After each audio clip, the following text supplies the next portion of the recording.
Hello everyone, my name is Nilanjan Chatterjee and today we have come with the second part of the Chola administration. We'll be talking about revenue administration and land classification in this video and the other aspects of the Chola administration. If you've not watched our previous video on the Chola administration, please go and check the video. The link will be there in the description box. Let's start with today's topic, the revenue administration and land classification. So I have three different units or three different components. One is land type, as you can see in the slide. Next is description of the land. Third is tax status. So let's analyze. Okay. First is Vellanavagai, the land type. The land type is called Vellanavagai.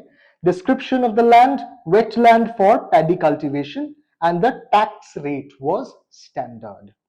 Next is Punalvail. Okay. Description of the land, dry tracts for pulses and cotton. Lower tax rate. Tax rate was lower. Third is Brahmadeya. We all know lands donated to the Brahmins. Lands granted to the Brahmins, mostly tax exempt. Brahmadeyas were tax exempt. Okay. The Brahmins were exempted. Okay. From taxes. But when the Brahmins were actually, like, when taxes were imposed on the Brahmins for the lands given to them, those lands were called Agraharas. Okay, please don't confuse between Brahmadeya and Agrahara lands. Agrahara lands are taxable lands. Brahmadeya lands are mostly non-taxable lands given to the Brahmins for their own lavishness. Okay. Next is Devadana, lands for temple maintenance, which was tax exempt. And finally is Palli Chandanam, uh, donated to Buddhist or Jain establishments, which was partially exempt.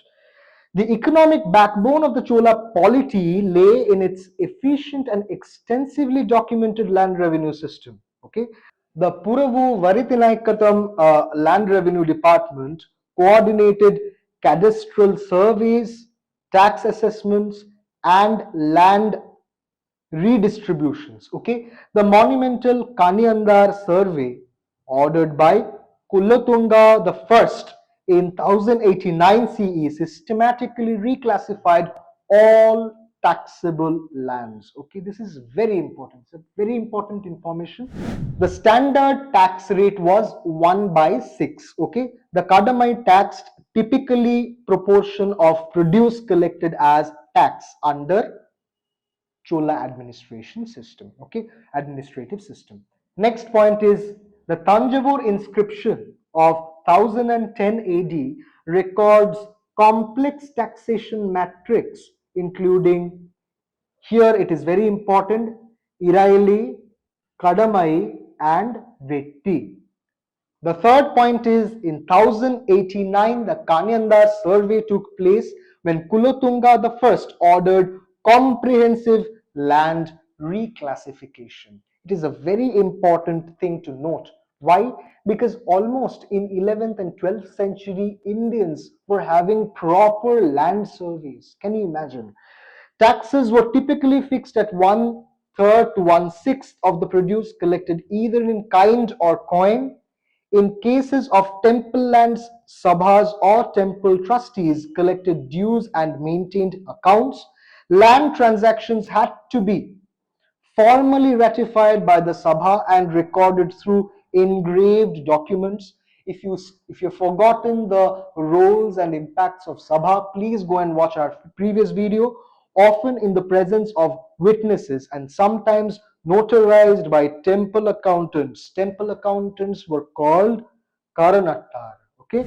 Now, temple administration. This is a very important, a peculiar feature you can call under the Chola administrative system. The first point is economic centers. Temples were vital administrative and economic institutions linking state with local society. Why?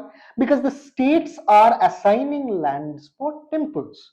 So the temple, along with its spiritual and religious identity, is getting some kind of a political prestige So by early medieval India, temples are becoming like political institutions as well as religious institutions. Okay, the Brihadeshwara temple at Tanjavur, okay, that was completed in 1010 CE, became not just a center of Shaivite worship but a massive landowner and economic manager. Okay, so once you have some economic activities related to a temple, we all know what economy leads to. It leads to politics. Okay, and economy is the foundation of all political ideas and social structures. Resource management, Sabhas and Nagaram councils coordinated with temple authorities to manage endowments, which were called Danam, regulative festivals, monitor inventories, of temple jewelry, and maintain granaries. Okay, these granaries were called Kalanjiam. Next is employment hub. Temples hired priests, who were called archakas, accountants who were called karanattar, I've already told you, dancers who were called devadasis, musicians who were called odovars, guards who were called kavalars, and cleaners who were called paricharikas, functioning as major employers. Okay. Now, as you can see in the next slide, the religious economy under the Chola administration. First point is royal patronage. Raja the First donated over 400 villages to maintain the Brihadeshwara temple's activities, a figure corroborated by over 70 inscriptions on the temple walls. This massive endowment created an economic ecosystem centered on the temple. The second point is economic integration. The religious economy intersected with agricultural production, taxation, and artisan industries. Blacksmiths, weavers, potters, and oil pressers were paid from temple revenues, creating a circulatory economy. And the third point is financial services. Temples acted as credit institutions, advancing loans against jewelry or land mortgages. Temples used to be treated as credit institutions. The Chidambaram inscription of Kulotunga III from 1190 CE records a gold loan to a cultivator family repayable with interest in harvest produce. Okay, they are lending money as well. Now, the next point is judicial powers and dispute resolution, which is also a very crucial part of any administrative structure as such. The Chola local bodies, particularly the Sabha and Nadu assemblies, were empowered to exercise civil jurisdiction and, in some instances, penal functions. The Uttaramerur inscriptions detail judiciary committees, and the judiciary committees, particularly under the Sabhas, were called Nyaya Varyam. Please remember the word Nyaya Varyam, that tried civil disputes related to land boundaries, irrigation rights, and tax evasion. Okay, for crimes involving violence or theft, the Chola kings retained ultimate jurisdiction, but first level investigation were frequently conducted at the Nadu level. Watchman guilds were called kavalars, were employed by sabhas to guard temple property and village granaries. Next point is merchants guilds and trade networks. This is also very important. Why? Because the Cholas were extremely powerful in maritime activities, be it military activity or in trading activity.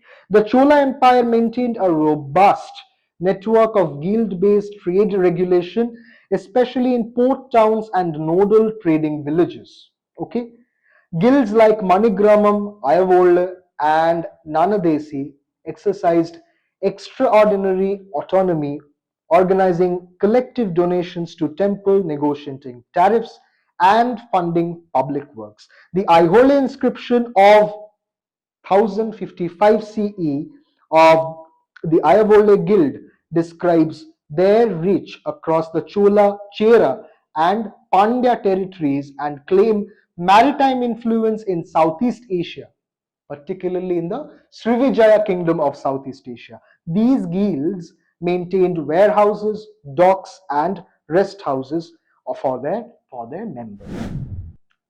Now, the next point is port infrastructure. The Chola dynasty developed sophisticated port facilities along the Coromandel coast, particularly at Nagapattinam and Kaviripattinam.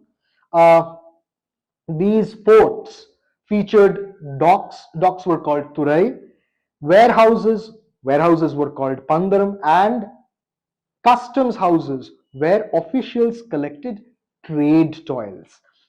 Guild representatives worked alongside royal officials to manage port operations, ensuring efficient loading and unloading of cargo, maintaining facilities for merchants and sailors. Now, the final point, that is international connection. The Nagapattinam plates of Kulotunga I, dated 1110 CE, mention Manigramam's control over salt import and paper exports, highlighting the specialized nature of trade regulation.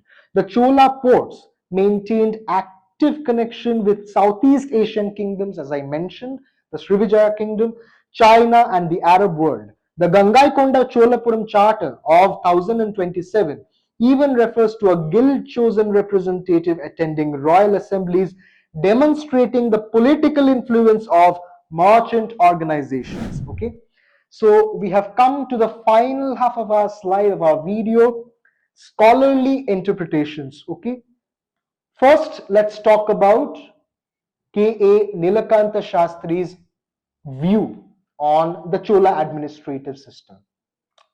This is what we call historiography, how the historians have have looked at historical events from different perspectives over the course of time. Okay, according to K. Nilakanta Shastri, in the Cholas, in his book The Cholas, Shastri characterized the system as a proto-democratic, as I mentioned already in the first video, highly efficient bureaucracy with deeply embedded local self-governing institutions. Okay, he looked at the central structure, the centralized structure of the Chola administration, and how integrated all the little multi-layered facets were. Okay, uh, he emphasized the inscriptional precision and balance between royal authority and local initiative. We can say that K. Nilakanta Shastri's viewpoint is a little bit dominated with the nationalist ideology. But let's talk about the other side of the story. Romila Thapar urges caution in over-romanticizing Chola governance. Why? Because according to Thapar, while Sabhas and Urs, we all know the provincial and the local governments, uh, provided Sabhas and Urs, while they provided autonomy, they remained exclusionary and caste-based. As we've already seen, these Sabhas were dominated by Brahmins and Brahmadeya lands, often reinforcing Brahminical dominance. Okay, they were exclusionary. That means there were no connections between each of these Sabhas or each of these Kurrams. Next point is, as we can see, Ranavir Chakravarti, one of the famous historians of modern times, in exploring early India, Chakravarti views the Chola model as part of a larger shift towards corporate bureaucratic governance driven by growing agrarian surplus and temple centric redistribution of economies. This is a very, very, very important point. It is a conglomeration, it's a synthesis of both Nilakanta Shastri and Romila Thapar's viewpoint. He talks about the centralized structure. On the other hand, he talks about the role of religious institutions and how under the Cholas, the religious institutions like temples, they are becoming more like economic and political institutions. And that is how Indian economy, Indian politics is being shaped, reshaped, okay, from 12th century onwards. So now we have come to the final two slides of our video. Let's talk about the modern historical perspectives. As we can see in the very first point, Upinder Singh, she writes in her History of Ancient and Medieval India that the Chola period was one of the examples of one of the dual sovereignties or dual sovereign system where central kingship and local corporations functioning in dynamic tension. Central kingship and local corporation functioning in dynamic tensions. There were tensions. We can't say that the entire process of administration worked seamlessly, but it somehow worked. She emphasizes that inscriptions were not merely administrative but ideological texts. We can't take the inscriptions like Uttaramerur inscription, like the other inscriptions, particularly the didactic inscriptions praising the rulers as informative body of knowledge, but rather aggressive. Something that is more ideological than material culture analysis. Modern archaeological approaches focus on material culture to understand daily administration, particularly bronze statues, coins, and architectural elements provide insights into how governance functioned beyond textual records. Third point and the final point, digital humanities. Contemporary scholars use tools to map inscriptions to distributions, analyze administrative networks, and visualize how the Chola governance system operated across geographic space. We have come to the final slide of today's video, that is the legacy and significance of Chola administration. The Chola administrative system model represents one of the most sophisticated pre-modern governance system documented through inscriptions. We all know how in medieval period Alauddin Khilji brought new governmental reforms, then Sher Shah, then Akbar brought governmental reforms and kind of revolutionized the bureaucratic system of India. But we cannot ignore the impacts and the role of the Cholas, particularly in the late ancient early medieval India. Okay, its multi-tiered structure balanced central authority with local autonomy, creating institutional resilience that sustained the empire for over 4 centuries. So that is it for today. Don't forget to subscribe to our channel. Please feel free to share your thoughts in the comment section and hit the bell icon so that YouTube knows you are enjoying what you are watching. Thank you very much. See you in the next video.